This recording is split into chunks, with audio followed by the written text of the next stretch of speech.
Hi, I'm Nikki. I'm with the International Testing Agency and we're here for an out-of-competition doping control test. Today, we are looking at the world of anti-doping. We generally only hear about this world when someone falls foul of the rules and is handed a ban from sport. But there's an entire ecosystem that exists behind the world of professional sports to keep it fair, clean, and safe. There's a silent war happening between some organizations and the athletes who would lie, cheat, and steal to win races.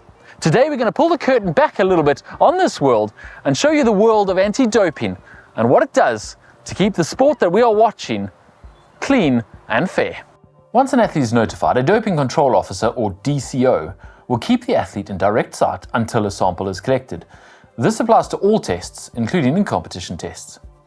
A minimum of 90 ml of urine is collected in a sterile container in full view of the DCO before being divided by the athlete under supervision into 2 glass bottles, an A sample and a B sample.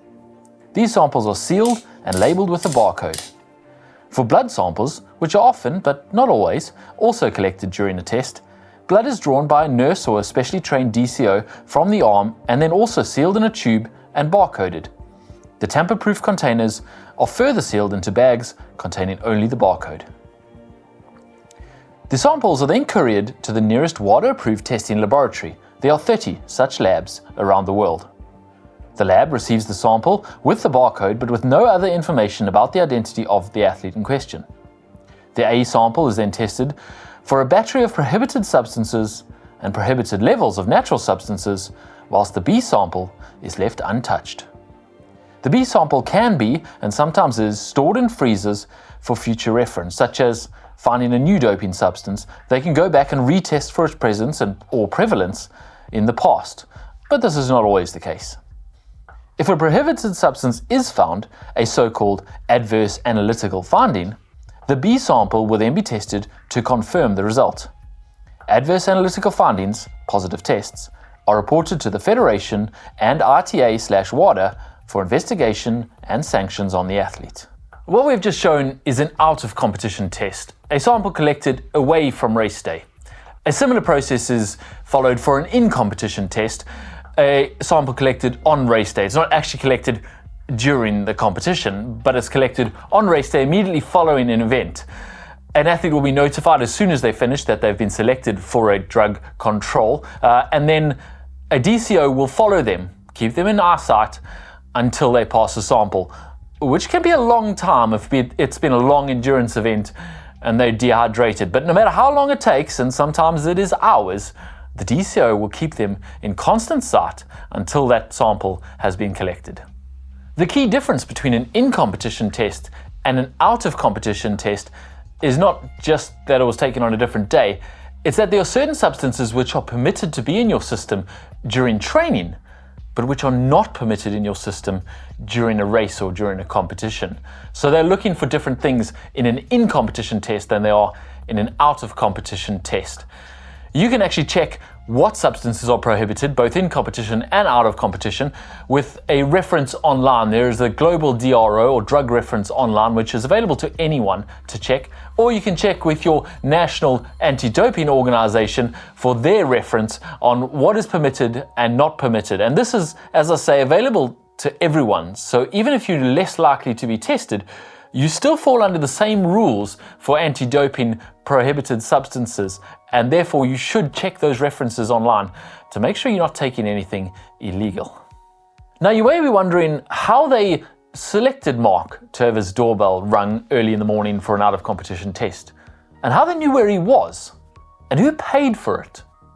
So let's bring in expert Nikki Hamblin from the RTA, the International Testing Agency, to explain a bit further. So the International Testing Agency, or the ITA, is an independent international organisation that manages anti-doping programs for international federations, major event organisers, and any other essentially sport federation that requests any support or services. So within the ITA, we have expertise across everything that it takes to run a comprehensive anti-doping program. So any athlete can essentially be selected for testing any place or any time. But there are some athletes, like yourself, Mark, who are included in a testing pool. So athletes who are included in a testing pool have to submit something called whereabouts information. So this is details about their day, for example, their overnight accommodation, any training sessions that they'll be going to, and other things, regular activities such as study or work. And so athletes can be in certain levels of testing pools, but perhaps you, Mark, are in something called a registered testing pool. And this is the highest priority pool of athletes for anti-doping organisations. And these athletes have to provide a 60-minute time slot where they'll be every single day of the year that they're included in the testing pool, saying where they're going to be. So anti-doping organisations can go and knock on the door and test them at that time. It's worth pointing out that that random out-of-competition control that Mark was subjected to doesn't just serve as a random shot in the dark to catch potential dopers. It serves a few very important roles. Firstly, it can, and does, catch potential dopers in the act, because while it's possible to get yourself completely clean for a competition on a known date in the future, it's not possible to dope and never have those substances in your system. Secondly, it proves a significant deterrent for potential dopers, because if someone can show up at any point or at least once every 24 hours, it's that much harder to get away with it, and so you're less likely to take the risk. And finally, it serves as a data point for both future and past references as far as what you've had in your system in the past and what you have in your system in the future, and you can compare it to that, something called the blood passport. Here's Nikki to explain some more. Okay, so in anti-doping we have a tool called the athlete biological passport, and this is a tool that can indirectly identify doping in sport. So it doesn't, it's not a positive test, but what it does is that over time, as an anti-doping organisation collects urine or blood samples from an athlete, we find what is a normal range for that athlete. Now, if an athlete dopes and are tested, and this this gives a value outside of the range that is normal for that athlete, this may show that this athlete is doping. And then what may happen from that is either further investigations, for example, through an intelligence and investigations department, or it may lead to more targeted testing at specific times of the day, for example, at specific times of the year, at specific events. The blood passport is another important tool in the anti-doping arsenal, and it is monitored by another division. Much like a police force has a detective division, anti-doping authorities have something called an investigative division. It is their role to wade through reams and reams of data and figure out who is most likely to be doping.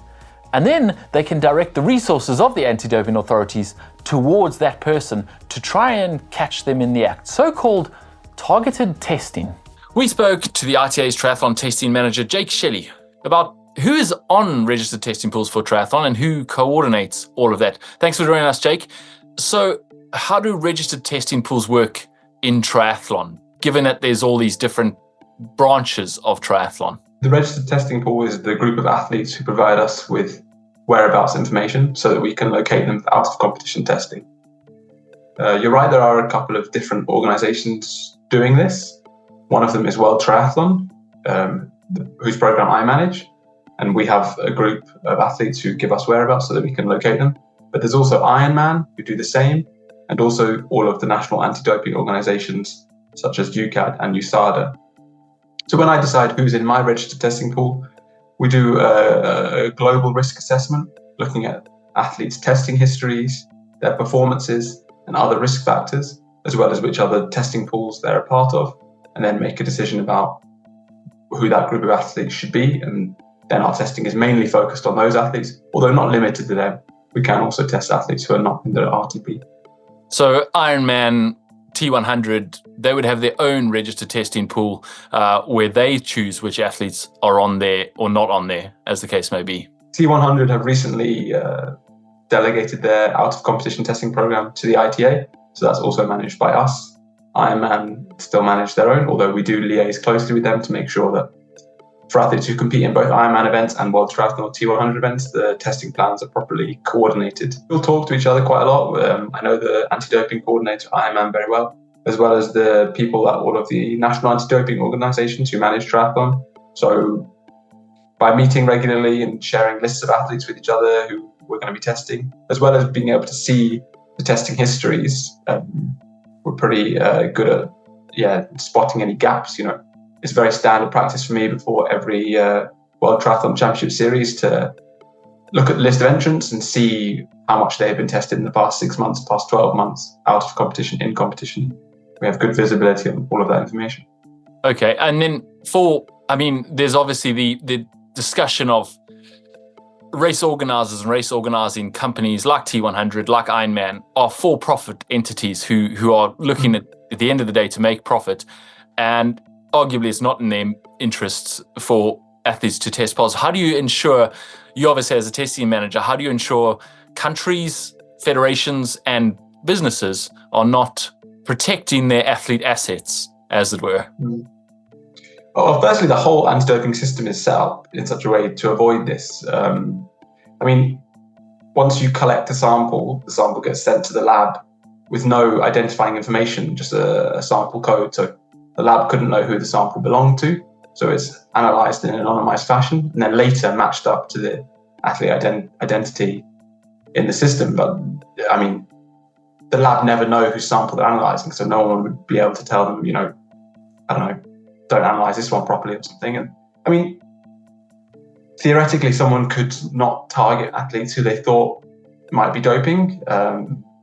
I know that's not the case for T100 because we manage it ourselves, and I also know that it's not the case for Ironman because, like I said, we do have clear visibility on athletes' testing histories, even if they're not under our testing jurisdiction. We can see Ironman are testing athletes a lot. They're testing them, at what seem like high-risk periods or in high-risk locations. And they caught Colin Chartier. They did a really good job with that testing plan, and they seem to be very, very motivated, just like we are, to make sure there's no doping in their part of the sport as in ours. So I guess transparency is a key. Another question then, what about athlete entourages? This is something that people are not really aware of. An athlete who is on a registered testing pool is required to give the names of their coaches, their doctors, etc., their close supporters, managers potentially, who are part of their inner circle. How does that work as far as what are their responsibilities and what are they obliged to do? The athletes are not 100% required to tell us who their athletes and who their coaches and doctors are. There is a part on the doping control form where they can tell us, but it's not a mandatory field that has to be filled in. Having said that, the athlete entourage are subject to anti-doping rules, like the athletes. If an athlete tests positive, they'd be charged for the presence of a prohibited substance. And that's one of the anti-doping rule violations, presence. But there's 10 of them. And many of those could also be applied to the athlete's support personnel. You can search the list online to see with all of those 10 anti-doping rule violations. We do also keep a close eye on who's working with who. So following a positive test, you would arguably carry on pulling at that thread towards the support personnel, etc., and see who is involved in doping, potentially not even for prosecution, but at least for directing further testing, other athletes who are involved with them, that kind of thing. Yeah, absolutely. The reporting of a positive result is a starting point for us, not an end point. We don't just say, right, that's an athlete banned, move on to something else. We want to see the whole network and what's behind that, because we think it's very rare that someone dopes in complete isolation. And although many of them claim that that's the case, we don't really believe that, and we think there's often. Final question then. There's been some recent exposure in the media of age group doping policies and people who are potentially as much as 11% claim they might have doped at Challenge Roth. How does testing work for age groupers, both in competition and out of competition, and how much does that actually fall under the RTA's jurisdiction, etc.? The World Triathlon anti-doping rules state that anyone who competes in a World Triathlon registered event or anyone who is a member of a national triathlon federation are bound by those rules. So that includes many, many age group athletes. Now, in reality, we have a limited amount of funding to conduct out-of-competition testing, and we direct most of those resources towards elite athletes. However, if there were a certain piece of information telling us that a certain age group athlete were doping, we could certainly act on that and use open source information to try to locate those athletes for an out of competition test. More normally, we test the age group athletes in competition, world age group championships, these types of things. So they are exposed to testing, and they can be also subject out of competition testing if there is a specific piece of information that tells us to do that.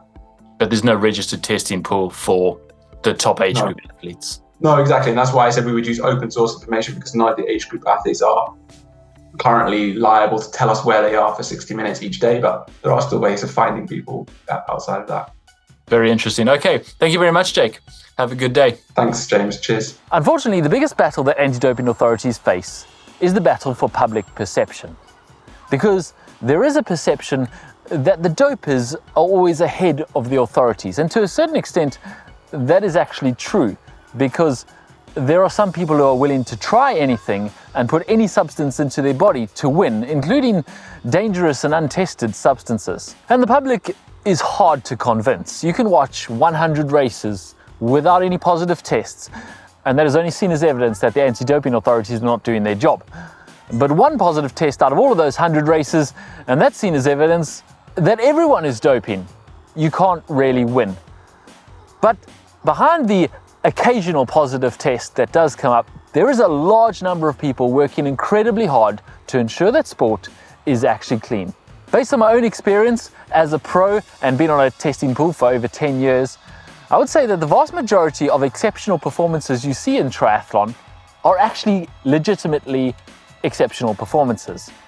Unfortunately, the occasional bad apple that is cheating gives everyone else a bad name, and those pros who are doing it clean are the real victims of the occasional doper who's willing to take those risks.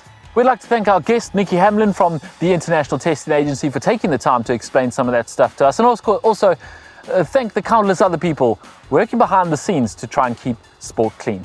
There are various resources available if you'd like to find out more about this subject. We'll put a link to some of those resources down below this video. There's also a link below this video to the International Testing Agency's anonymous tip line.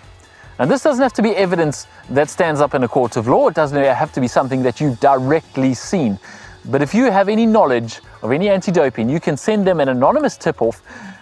They may not prosecute based on it, but they can direct those investigative resources in the right direction to help catch some dopers. Thanks for watching. We'll see you again soon.